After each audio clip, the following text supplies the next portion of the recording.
Hey, how's it going, folks? Welcome back to Factholic. And we're back with another head-to-head showdown for you today. And guess who we have for today's main event? Well, drum rolls please. Megalodon versus Sirenjaw. Yeah, you heard that right. And you probably know from the title already, Mighty Meg faces off against the colossal croc-Kaiju that is the Sirenjaw. So you know it's going to get pretty nasty down here. Now, both the Megalodon and Sirenjaw are aquatic monsters, with the only major difference being that the Meg actually existed in the real world, although that was way back in time. As for the Sirenjaw, they aren't really prehistoric beasts, but rather fictional monsters from the Monsterverse.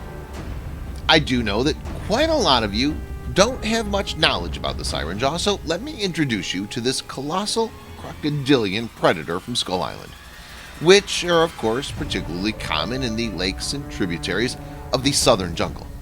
This kaiju is kinda similar to the prehistoric super crocs, such as Sarcosuchus, Dinosaurus, and Purosaurus in terms of physiology and behavior, but Sirenjaw is way larger and more than double the size of any super croc that has ever lived on the planet.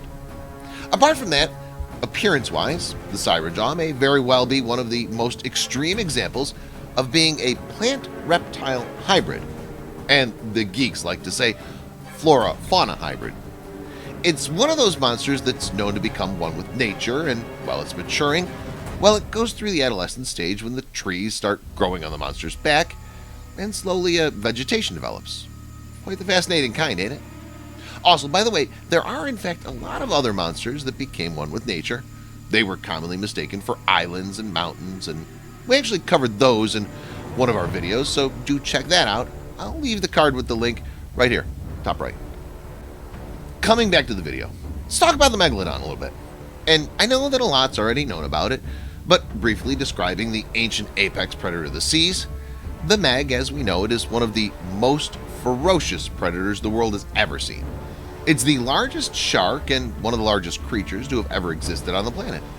As one of the largest predators to have ever lived, Megalodon captures people's imagination, and for good reason. What's more is that many people believe that the Meg is still alive and lurking the oceans till this day. But we're definitely not here to talk about that. So, let's get to the point. Who will come out victorious out of Megalodon versus Sirenjaw if they were to go head-to-head against each other? Well, there's actually not much to split between the two colossal aquatic monsters, at least in terms of size, because both are almost identical. The Meg's about 60 to 65 feet long, and even the Sirenjaw can grow up to 65 feet in length. One is a ferocious shark, and the other is a ruthless crocodilian kaiju. Both have large jaws filled with razor-sharp teeth, although arguably the Sirenjaw most probably has the stronger bite. Now, I know that there's an entire franchise based on the jaws of a particularly notorious shark, but let's all admit, crocodiles have a bite force much stronger than any other creature that's ever lived. So that itself serves as a testament to be careful of their nasty bites. Also, let's not forget the infamous death rolls that is basically a characteristic of these ancient predators still alive today. But then again, the Meg is no slouch. It's going to absolutely try to rip into Sirenjaw's body with its massive jaws and teeth. The Meg is ruthless too, but the Sirenjaw has the tag of a kaiju for a reason.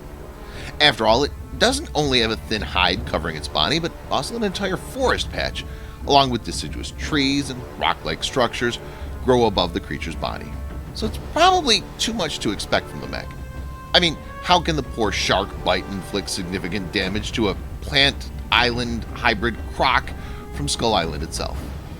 The Megalodon is mighty, but it's not a kaiju, nor is it even close to their level. Sirenjaw was always going to win, and kaiju fans probably knew it from the start. Sadly, we're yet to see them appear in the movies, but hopefully next year might be a charm. Sirenjaw wins, and by a large margin. With that, our head-to-head comes to a close. Sirenjaw leaves the oceanic battle location victorious towards Skull Island along with his fellow brethren, most likely to make a case for themselves so that they can take part in the ultimate kaiju showdown next year. We'll be back with more colossal matchups very soon. So go ahead and hit subscribe and smash that bell icon too. This is Factholic, signing off for now. Peace.